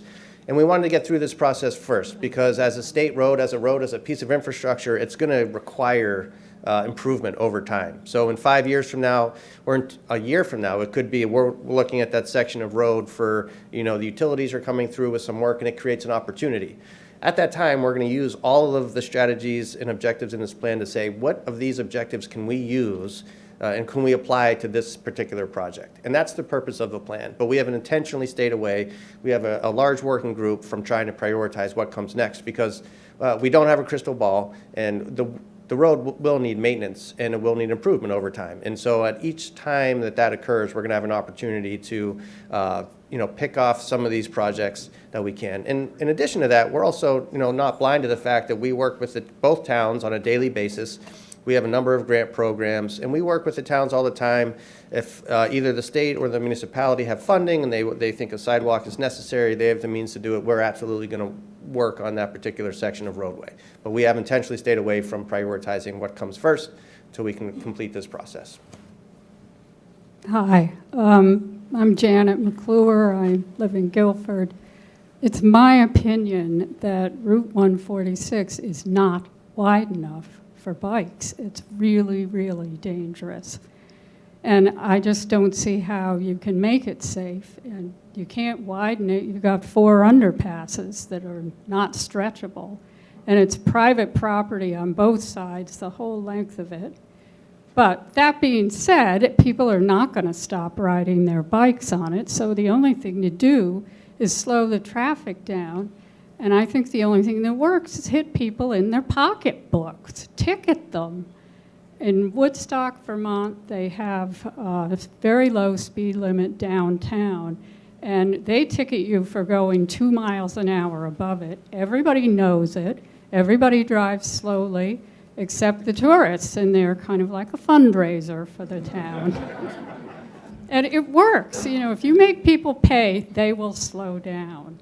And I don't know what to do about the quarry trucks, because they are too big for the road. But they did get there first, so they're kind of a problem. But I think you've got to put those cameras up, and the people that object to it, every doorbell has a camera now. Every store, every time you go under a toll, you're going through a camera. It's a fact of life. The privacy left a long time ago. So let's make some money and slow some people down and save some lives. Why not? Just my opinion. Hi, Perry Maresca. I am economic development in town and also a resident of Brantford, and I live off of 146. And I have to say that I do agree 100% on preserving. As you see things, there's a lot of open space land the Land Trust has all along Brantford. Some has limited access to 146, and some has great access. As you look at a certain area of the road, I totally agree. We need to work on that and make sure that all that is preserved. Coming from some of the other comments, I can't agree more that attention needs to be put at the South Monowese Street, especially from the intersection of Indianac Avenue down to Limewood. That is heavily trafficked by people, bikes, vehicles, everything. There are a lot of businesses there, and coming from the business aspect, we want to make sure that everyone is safe. We want to make sure that everybody can go to those businesses and travel safely.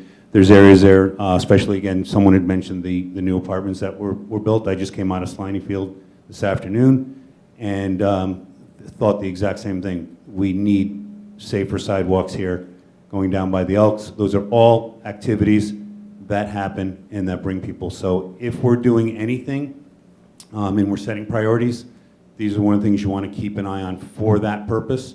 So please, let's keep that in mind. And then also in one of the reports about this time last year, it talked about the Atlantic Wharf project and that it was tied up and not sure what's going to happen there. That is going forward, and they are realigning the road. So if part of the process comes of we're working on something over here, that is going to be worked on. So that might be something that all of a sudden brings it to the top or the bottom of the list, because we may or may not have to do something based on what they're doing. So thank you. Thank you. So, someone did just alert me, we are at 8 o'clock. We're not going to end just yet, but I want to make sure everyone who hasn't said anything yet gets a chance to speak, and then we'll go back to folks who already have.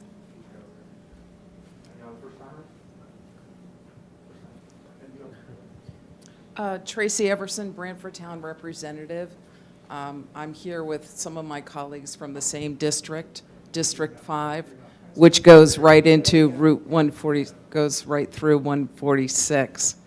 I worked closely with neighborhood associations and businesses in Indian Neck, and we were successful with our help of the partners in government, State Senator Christine Cohen and State Representative Robin Comey, to convince the DOT to complete the road safety audit, which you mentioned, for Route 146, which is the entertainment district, as it's referred to now, in Brantford. And that was completed in May of 2022. We have just seen the Sybil Creek Bridge that is finished in that same area with some new sidewalks, which are very beneficial for that area. Is the road safety audit going to be included in the corridor management plan? Not explicitly, no. Some of those countermeasures that are included in the RSA are representative of the traffic calming measures and the speed management measures and the bicycle and pedestrian infrastructure. That the RSA takes these strategies and puts them in situ, if you will, or on the ground to see what could be feasible at a particular location.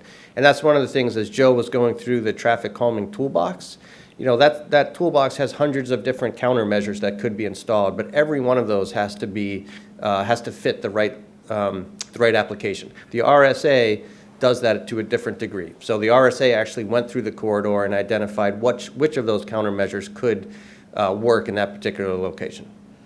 So I would request that the information that was identified, especially for that section of Route 146 going through Brantford, which is heavily traveled. I've had constituents who've asked for sidewalks. People want signage. It's about 4/10 of a mile going from those Parkside apartments down to Lenny's in the entertainment district. That's a very small stretch of road that would provide extreme connectivity in this town for so many people who want to access parks, the marina, the business district, as you've heard from other speakers here tonight. So I know we're not supposed to give specific requests, but 4/10 of a mile of sidewalk on Route 146 in this area in particular would make a tremendous tremendous improvement in this town. Thank you. Since Louis Mako, Guilford, I have the shop at 135 Leeds Island Road, and I also live on Clabbert Hill. First off, anything you do to 146 will likely make it less charming. It is a charming road, at least in Guilford. I can't speak for Brantford, but in Guilford, because I don't know the particulars of the Brantford 146 that well.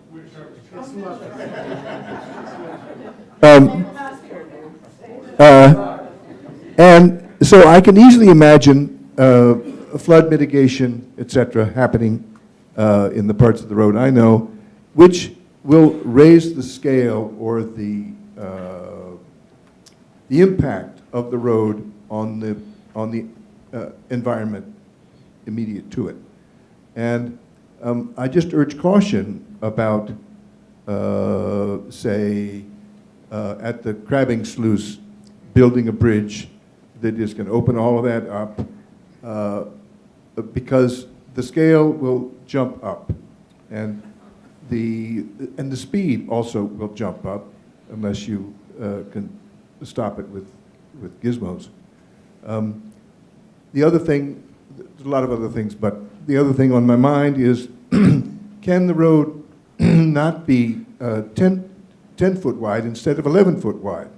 Because the bike factor is big, and the shoulder is tight in many places.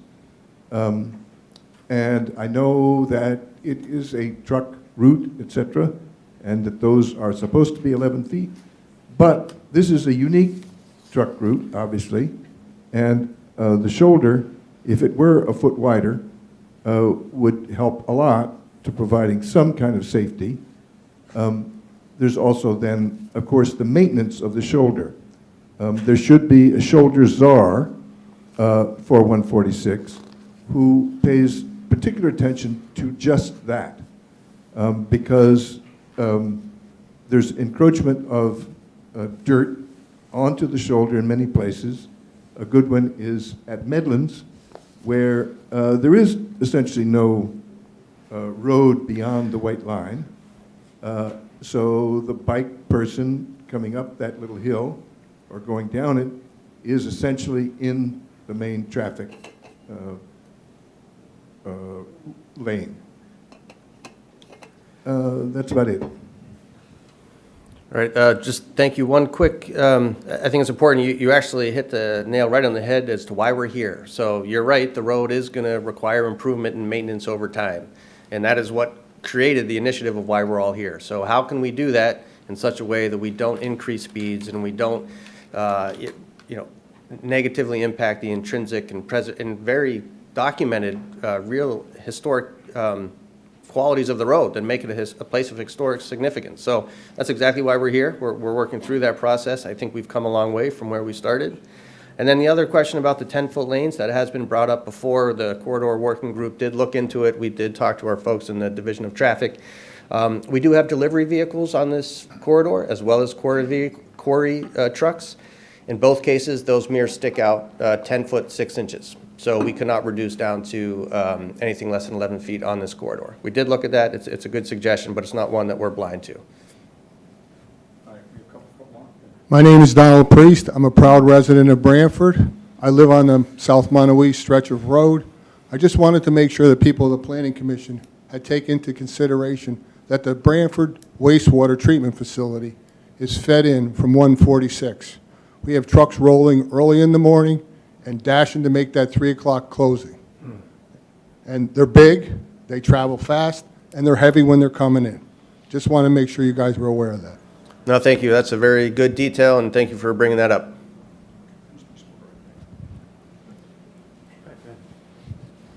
My name is John Herzan. I'm a resident. My name is that it better? I'm not going to lick it. My name is John Herzan, and I'm a Branford resident. And for years I was involved with the State Preservation Office as in charge. I was responsible for the National Register program.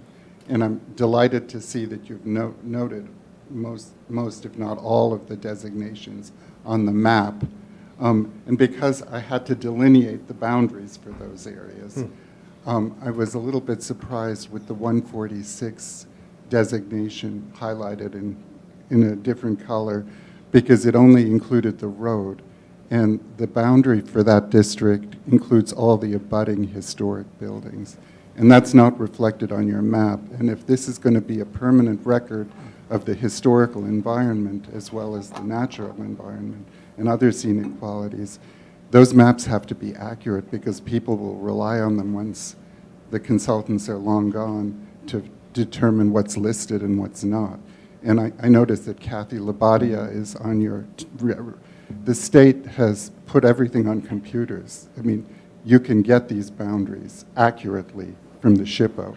And if you're going to go to the trouble of printing this document, those boundaries should be accurate, because they're part of the historical environment, which is one of the criteria for establishing a state scenic highway. We will confirm the boundaries with Catherine Labadia. When you look up the Route 146 corridor, it is the outline of the roadway itself. So let's make sure that we'll make sure the mapping is correct. We'll reach out to SHPO and confirm. But yeah, point well taken. A lot of the districts that you did include, which are not on the corridor, had more detailed boundaries than there was an inconsistency in the detailing, which I think needs to be worked out. Yeah, we will confirm. Thank you.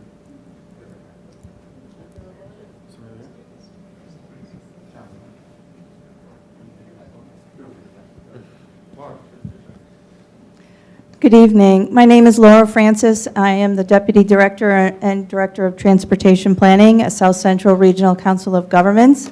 And I thought I would take advantage of this lovely group that is so concerned about safety to maybe make a shameless plug here and a request.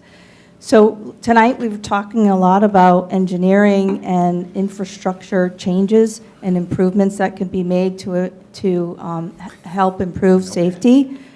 But there are risky behaviors, driver behaviors, that cannot be fixed by those. And I'm talking about distracted driving, impaired driving, older driver, younger driver behaviors that are the cause of about 40% of the crashes in our region.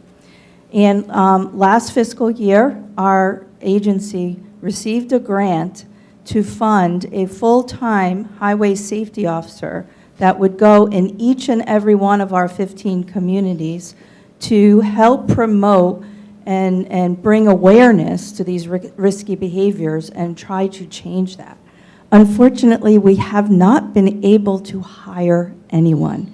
The position comes with a full salary, benefits to go along with it. So we're looking for someone who is passionate about improving safety in their community, good speakers. It could be someone fresh out of school that has those skills. It could be retirees looking for a retirement income, or anything in between. So please contact SCROG if you know of anybody that is interested in filling that position. And thank you for letting me take the time away from this very important conversation to talk about that. Well, it is a grant-funded position. The salary is $60,000. And again, it comes with full benefits. So like I said, it might be good for someone starting their career, or maybe someone who needs a supplement to another retirement income. Okay, thanks. Literally taking my hat off from the Land Trust now, just speaking as someone who lives very close to 146. You've said a few times, you've made the point that the plan is so that when there's opportunities down the road, like something needs to be paved anyway or something needs to be fixed anyway, you'll look back at the report and see what can be done at the same time. I'm curious if you could talk a little bit more about implementation of some of these things, because in the couple of years that we've been talking about this, including the precursor study, 2 different cars have come around that Moose Hill corner that we've heard several times mentioned, damaged our Land Trust property, and been very serious problems, right? And luckily there weren't people there at the time. That's just one incident. But the plan itself doesn't actually accomplish the action, right? It's the action that matters. So I'm wondering if you could tell us more about what the process will be for implementing the prioritization that you very purposefully avoided, as you've said. How does that actually happen? And some of these things didn't need a study to know that there are problems that need to be fixed. So like, how do we get to the let's fix it part? I realize that's not what the goal of this meeting is, but it's useful to know when this is wrapped up, how will that prioritization happen? How does somebody say, remember that thing on page 16? How do we actually do that? By what methods can we actually begin the action part of it? I appreciate that. Thank you. So, thanks for throwing me right in the pool to come up with this. But, so we have, one of the things I've been saying all along, someone else brought it here today, is that, there's going to be priority intersections. Some of them we've already identified. And the other one, and I forget who said it, there's places along the corridor where you have pockets of communities, sometimes with children on their bikes, maybe families with strollers and small children, and they're crossing the road to get to maybe a beach or an open space or a park. And, in my mind, and there's areas near both greens where you have a critical mass of pedestrians, right?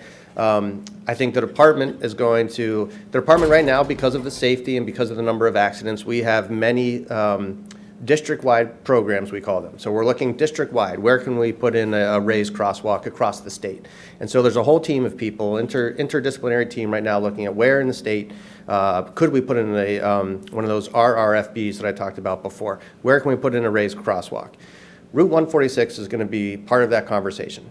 I think that's where the greatest potential is for those pedestrian improvements. As both communities know, there was a project for the Crabbing Bridge. That happened. There was a lot of community outcry. We put that on hold, said, let's go through this process and see how we can come to terms with both communities. That project is still waiting in the wings. So that project's going to resurface when we're done. Just to use a real example of that Moose Hill Road, that intersection, it might require some geometric changes, right? We wouldn't have wanted to go out and make those changes without having the community know that we're balancing maintaining the existing ledge in that area, in that particular area, reduce the amount of widening.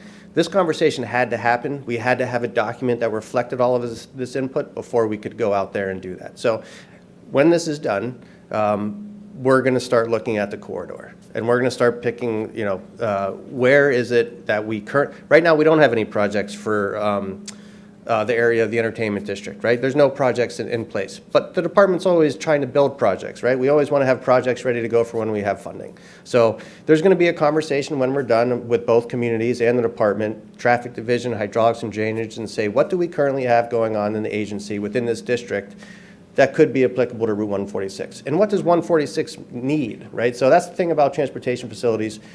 Things get old, they deteriorate, they need to be improved. So we're going to do both. So once we're done, which is important, we needed to have this process complete. The towns are going to, give their, hopefully, endorsement of it. The state, DEEP, hopefully, Department of Energy and Environmental Protection will give an endorsement. SHPO will endorse it. The Connecticut DOT will endorsement. And once we have all of that, we're hoping that we can come to the best compromise we can. We may not get to 100% consensus. Very rarely do we when you have this many partners, but we're hoping that we can get to a compromise, and then we can start looking at, are there some low-hanging fruit that we can start to pick off? And I think that those critical pedestrian and priority intersections are probably going to be those. I'd like to ask you a question about the road narrowing issue. At the last meeting that you had in Guilford, you explained that it was a highly effective way of slowing down traffic.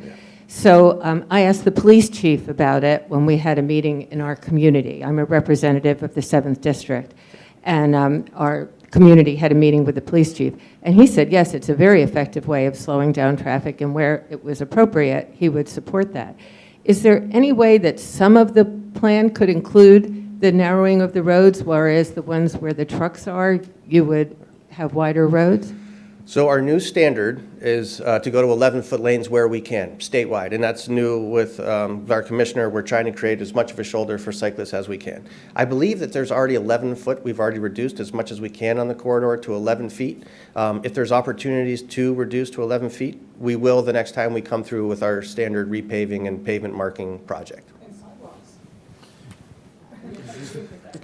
Yeah, sidewalks help narrow roads. So I have 2 points. One of them is we've been hearing about a lot of building construction kinds of suggestions. Is there any attention yet given to an education campaign for the communities, the surrounding communities? My second point may actually be sort of a response to that. Why not? And this would be a way to publicize. Virginia talked about how do we let the public know what's going on. Paint some bike lanes that are not real bike lanes, but put the green down and put a sign at either end of 146 or along the way with either a QR code or a website saying, ask me about the green lanes. And people are going to say, what's going on here? And you'll start to generate some buzz around the issue that people can talk about and know that something's coming. And it will also give, yes, it will involve some money. I don't think it would be an enormous expense, but it would be a way to start the ball rolling on some additional safety, as well as people saying, we better find out what's going on here. Just a suggestion.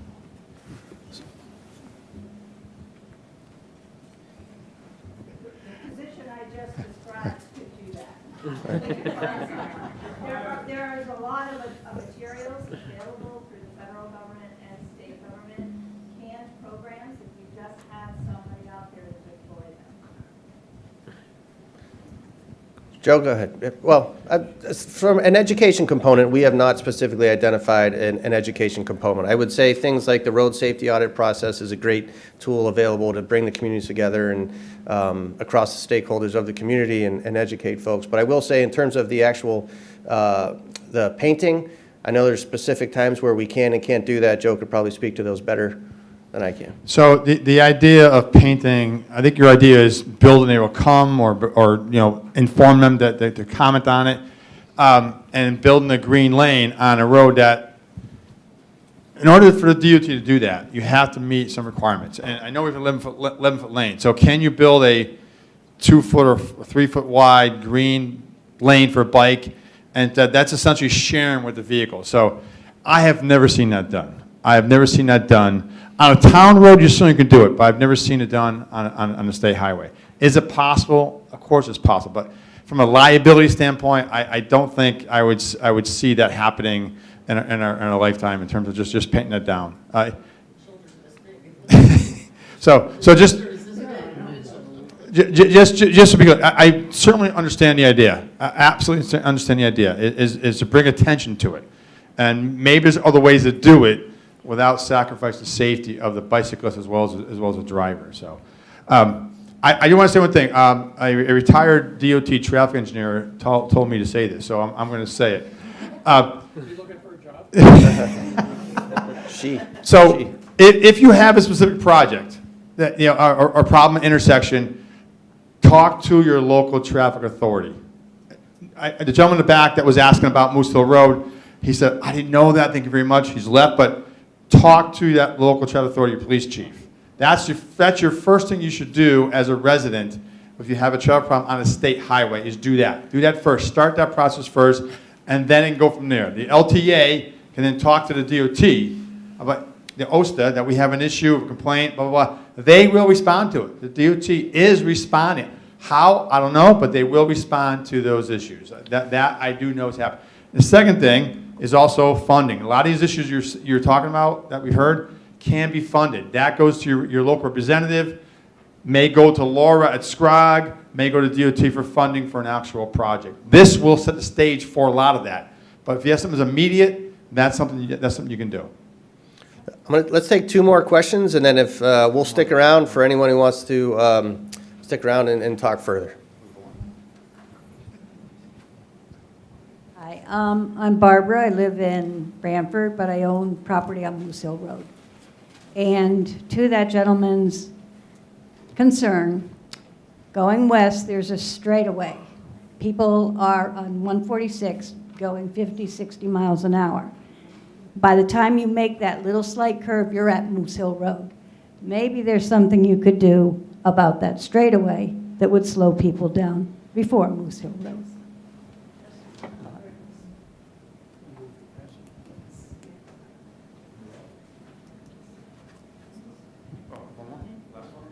It's just a piggyback comment on the bike, what we're allowed to do and not allowed to do. I don't know, I was in Florida this winter, and they have signs. I was on the East Coast. They have signs along the major throughways, not 95, but the other big, like Florida, center of Brantford would have 5-lane highway, whatever. But anyways, they have signs that say it's the law that if you're passing a biker, you have to leave 3 feet between you and the biker. which means you can go out of your lane to avoid the biker. But, and I don't know if they enforce it, but that was kind of interesting. Good. Yeah, we have that here in Connecticut. That's pretty recent, actually. That's the last 3 or 4 years that wasn't passed. So you're allowed to go over the center line. That's a good point. All right, I'm going to take that as our last and final question. I want to thank everyone again. Just a reminder, this is being recorded. We are still accepting comments, and you will all get notified if you signed in and you have your email address of when the publication is on the website, and that will also start another 45-day public comment period. So thank you, everyone, for coming. Thanks for your comments, and we appreciate it. Have a good night. Drive safely.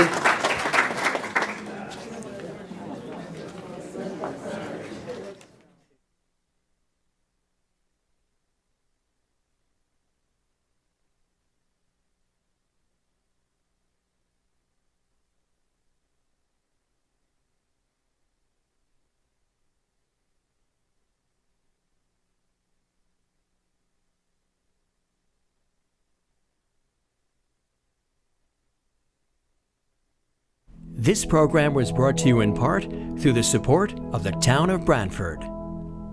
Watch town meetings and other videos on demand at BrantfordTV.org.